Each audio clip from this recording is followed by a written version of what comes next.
M. Eric Nkouba a déclaré avoir, le 15 mai 2023, à Kampala, entendu que le sénateur Avi précité conversait avec Corneille Nangaa. Ils soutenaient au cours de leur entretien que le Rwanda avait un plan visant l'assassinat de son Excellence Félix-Antoine Tshisekedi Tshilombo, président de la République démocratique du Congo. Mais lui avait conseillé au Rwanda la non-exécution du dit plan qui allait faire de la victime un héros national. Il fallait plutôt le chasser du pouvoir par un coup d'État. Toujours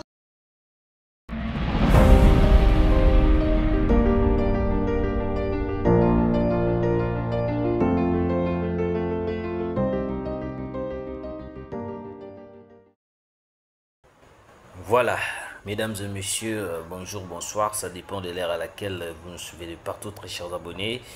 Une fois de plus, bienvenue sur votre émission, sur votre chaîne Actualité 27 TV. Place au appuie kako développé, kako beta masolo sur la situation qui se passe en République démocratique du Congo. Ngai wabino ndeko Rabi Matondo, une fois de plus, sur la situation. Assassinat raté contre Tshisekedi. Qu'est-ce qui se passe? De grandes révélations et bimina Sénat. De l'autre côté, Sama Lukonde est en train de bloquer la levée des immunités de Joseph Kabila Kabangi. Nalobaki yango Sama Lukonde, président ya Sénat, aza ex-kabiliste, akolinga te ba lever ba immunité à Joseph Kabila. Sama Lukonde, plan d'assassinat contre Tshisekedi. De grandes révélations qui viennent de sortir. J'espère que vous l'avez vidéo na bandeli émission. Ndengeni basala ki plan pour na ko assassiner Tshisekedi. Ndengeni basala ki plan pour na ko éliminer Tshisekedi. Kabila, Eric Nkouba na Corneille Nangaa. Alors quand il s'agit de lever les immunités de Joseph Kabila, comme Sama Lukonde est en train de bloquer. Na misu bazo seka Tshisekedi azo seka na Sama Lukonde, mais na kati na bango boye derrière le dos de Tshisekedi, Sama Lukonde azo tchuba Fatim Mbeli. Oui, azo tchuba Fatim Mbeli.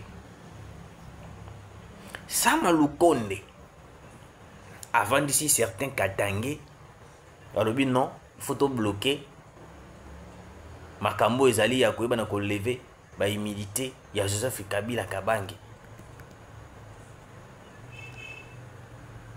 C'est tellement grave. C'est tellement compliqué. Des fois, je me pose la question, est-ce que nous avons des gens au Wapi bazo soutenir le président? Bazo lukandenge nyon surtout pour assassiner Tshisekedi.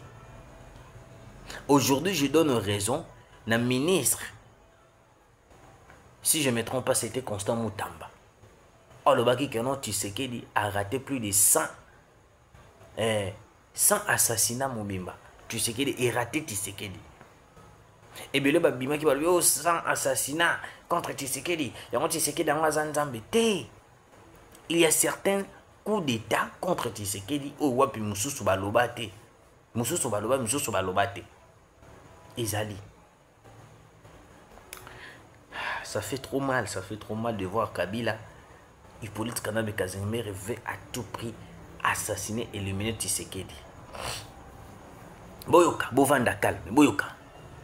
RDC, Joseph Kabila avait déconseillé au Rwanda de stopper le projet d'assassiner Félix Tshisekedi Tshilombo, car il deviendrait héros national. Plutôt, il fallait le chasser du pouvoir par les armes, a dit le rapporteur du Sénat le jeudi, citant Eric Nkouba, conseiller politique de Corneille Nangaa, comme témoin de cette cabale contre la République. Eric Nkouba, tangu ba exposakai aloba vérité, il nous avait dit que non, Kabila est à la base de ce qui se passe. Kabila est à la base de ce qui se passe.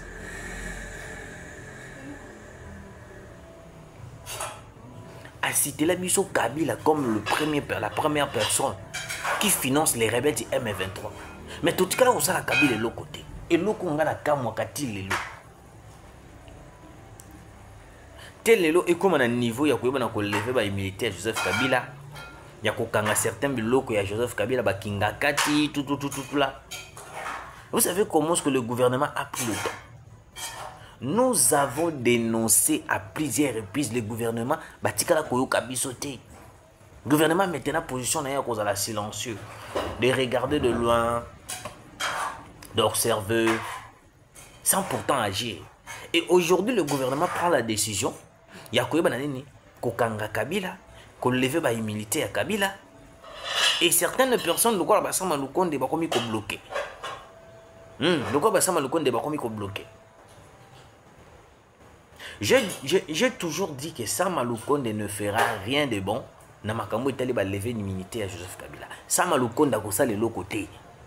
Parce qu'il a travaillé longtemps avec Kabila. C'est un kabiliste de père et de mère. La mère mène d'écoute un kabiliste. Mais a lâché Kabila. A tel l'obité. N'a l'imbogozo kendeleboy. Kabila kobomisa biso. A lâché Kabila. Mais Sama Lukonde. Nini au Congo peut s'abinoter. Je dis, mais Nini au Congo et peut s'abinoter Sama Lukonde. Pour qu'elle l'ait trahi au peuple congolais à niveau. Kabila va planifier plan, va sali plan. Babo Matisekedi, Babenganaï na Mandoki. En complicité avec Bananga, Eric Kuba, avec le Rwandais. Mais pour lever les immunités de Joseph Kabila, ça devient un problème. Donc, on est causé là. Assassiner Tshisekedi, Kanga Tshisekedi, le président Moussoussou Akota. Et puis d'après les informations, au Nazana Yango, il le paraît, n'a pas confirmé, n'a pas se présenter, il le paraît, Sama Lukonde est en train de se préparer pour devenir le président de la République. Yango Mouna a bloqué Makambo ya Kabila. A bloqué Makambo ya Kabila.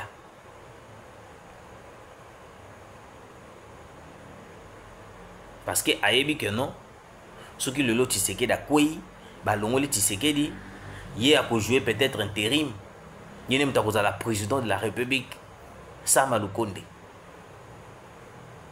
Avant d'ici certains Katangé, balobi non, photo téléma, makambo quoi ça va immunité à Joseph Kabila, bobo ya yango. Et puis il est en train de retarder certaines choses. Sama Lukonde c'est un complice. C'est un complice.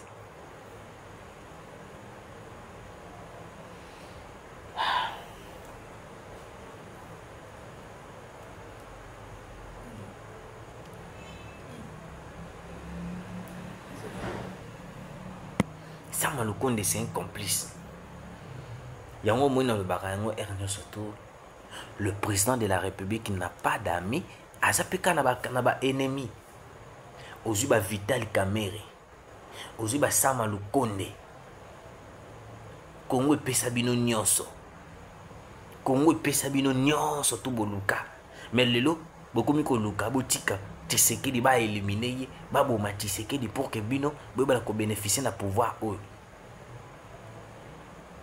Pensez-vous que non, si aujourd'hui Tshisekedi meurt, quels seront vos avantages, à part de manger l'argent de la République? Parce que bino nous tout beaucoup comme esclave il y a Joseph Kabila. Beaucoup comme esclave il y a Paul Kagame, esclave il y a Rwandais. Quand vous soutenez les Rwandais dans leurs initiatives de déstabiliser la République, il faut s'attendre aussi à l'esclavagisme que vous allez contre le peuple congolais. Parce que Kagame a côté un Congolais a dirigé Mboka. Parce que ceux qui Congolais moko de père et de mère a dirigé Congo, ça veut dire que non, c'est fini pour le Rwanda. Ça veut dire que c'est fini pour la politique. C'est fini pour la politique, il y a Paul Kagame. C'est fini pour la politique de Paul Kagame. C'est fini. Yango Moni, Bazo Salagnon surtout, en complicité avec certaines personnes, Parce que Kagame soka comprendre kaka un Congolais alingi lisusu diriger Congo akusala nyonso tout pour na koyeba na ko menacer. Écoutez, Kabila a fait les plans pour assassiner, éliminer et chasser Tshisekedi au pouvoir. Bavandi bayokani balobi non awa ndenge eza boye, nous devons éliminer Tshisekedi. Soit kobengana Tshisekedi au pouvoir, soit tout banaka ko éliminer Tshisekedi. Eric Kukuba nous a tout dit. Mais pourquoi est-ce que le gouvernement, la justice congolaise est en retard pour agir? Nous sommes en retard pour agir. Nous aimons toujours des futilités. Et le gouvernement est en makasi. Il y a un détournement. Détourner l'argent de la population. Bah millions. Bino ka bo détourner kaka mbongo. Bino bo détourner kaka mbongo. Bino bo détourner kaka mbongo. Mais ce qui est le plus important pour la population, pour le peuple congolais, pour la nation congolaise, vous êtes incapable de résoudre. Et aujourd'hui, si Tshisekedi tombe, je vous dis, si Tshisekedi tombe, je vous dis, monsieur le président, ce qui est beaucoup ici, Tshisekedi aujourd'hui, pensez-vous que non? Paul Kagame va vous laisser vous à la libre. Paul Kagame va laisser vos minéraux comme ça. Parce que la seule chose au Kagame c'est de faire la population congolaise les esclaves du Rwanda. Donc tout comme esclave à Rwanda, tout comme servir Rwanda, c'est ça les idées de Paul Kagame. C'est ça les idées des Rwandais. Mais très chers abonnés, balobi bien, Kabila avait déconseillé au Rwanda de stopper le projet d'assassiner Tshisekedi car il deviendrait héros national. Plutôt, il fallait le chasser du pouvoir. Kabila qui a déconseillé au Rwanda, il dit Bobo Tshisekedi te, ce qui est comme héros national. Mais tout ça, la plan surtout, tu vas na pouvoir. Yango monaki erignon surtout, nani qui ça? C'est qui encore son nom? Ferdinand Kambert. Ferdinand Kambert a perdu aye à lobby. Et l'autre mon côté et koki ko pekisa Joseph Kabila azonga le sous président de la République. Oh. Et puis na vanda na sala analyse na bandi ko réfléchir na tête na l'habité. Ferdinand Kambert est devenu fou. Je vous le dis, il est devenu fou. Pourquoi je dis ça? Nulle part dans la constitution congolaise, on a écrit que non, un président de la République a cause à 3 mandats, 4 mandats. Oui. Kabila a plus de 18 ans. Botala ba stratégie Kabila. Kabila t'a envoyé tata naï, soit disant tata naï Mosé Laurent Désiré Kabila au bako sabi sur le Kouta. Bazu ba assassiné Mosé Laurent Désiré Kabila ba kosibi sauté Kabila moi na Mosé. Ba na Kabila. Il a fallu les élections. Kabila a vendu non, vendu. Après un temps, Ayoki Elenya pouvoir, bah il ça la élection. Bah ça l'élection, Aïe Kabila a mis biso na niveau moko ya kosakanate pour que Aïmana ko lia biso toujours. Il a fait plus de 18 ans. Plusieurs élections.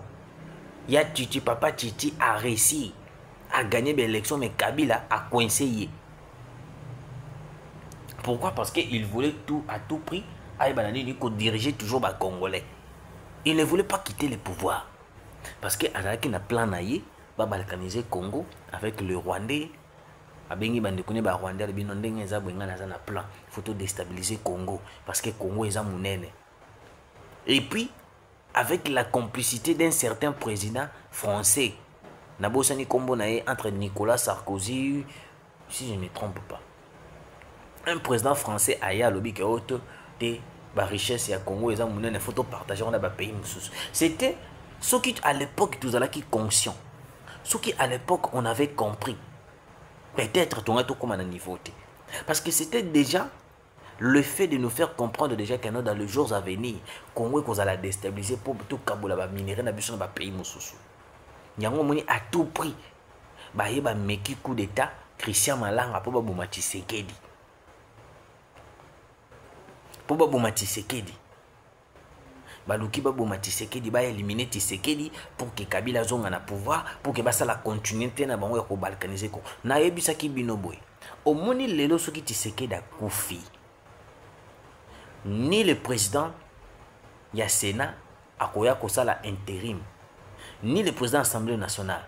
Mais ebi soki ba langage ni ba koloba na biso. Ba koloba na biso lokola boza déjà na ex-président aza en vie, tikaye aza na bokondi en attendant tous le élection.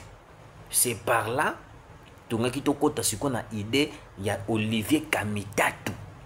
Olivier Kamitatu alobaki na biso il faut Congo et comme une république fédérale.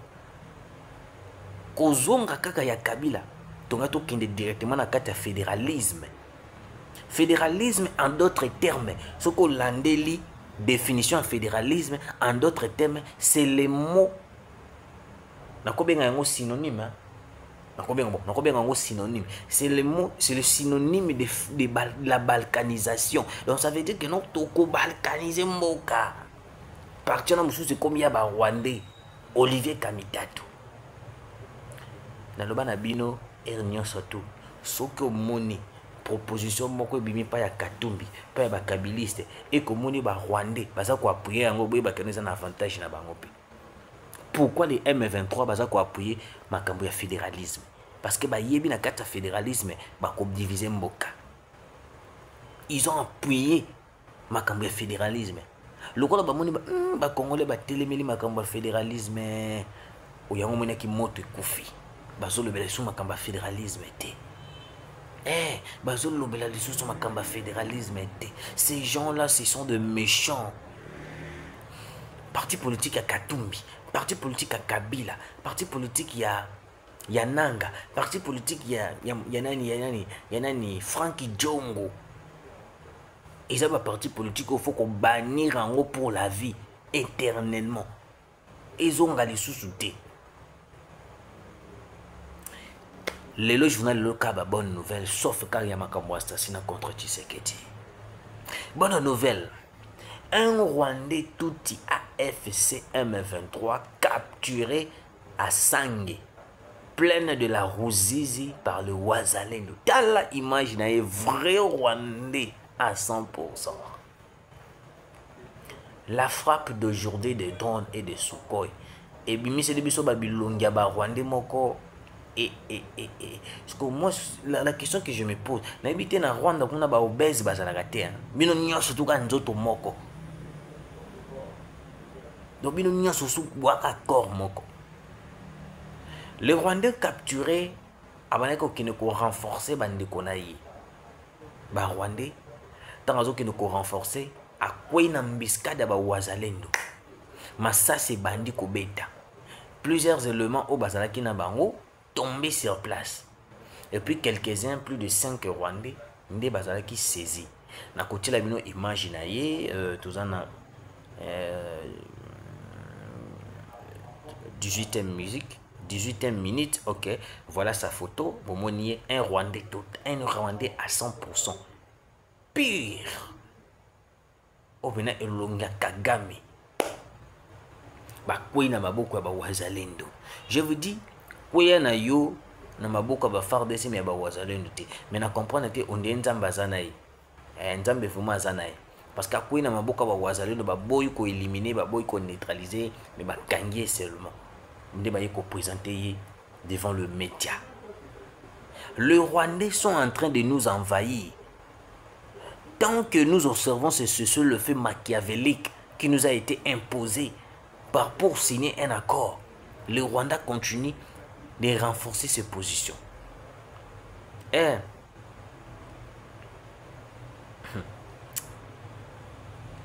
dans un cas moi, et puis nous allons continuer toujours au cas moi de voir aujourd'hui que nous acceptons toujours le cessez-le-feu.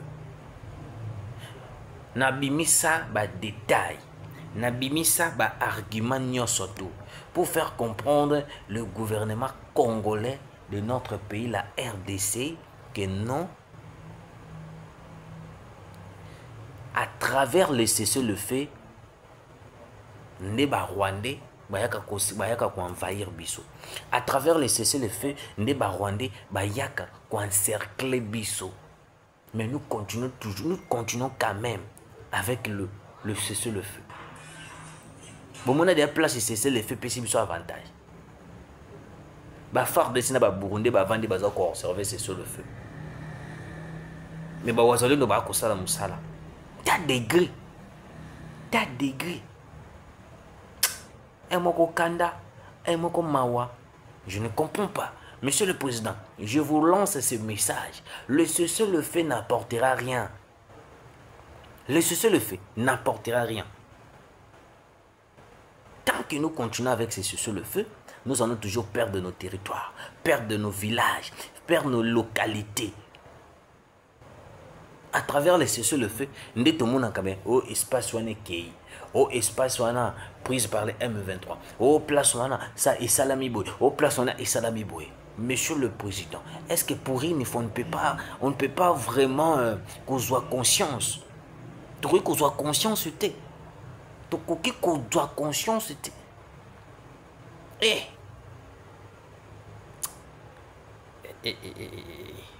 et puis Patrick Mouyaya. Patrick Mouyaya.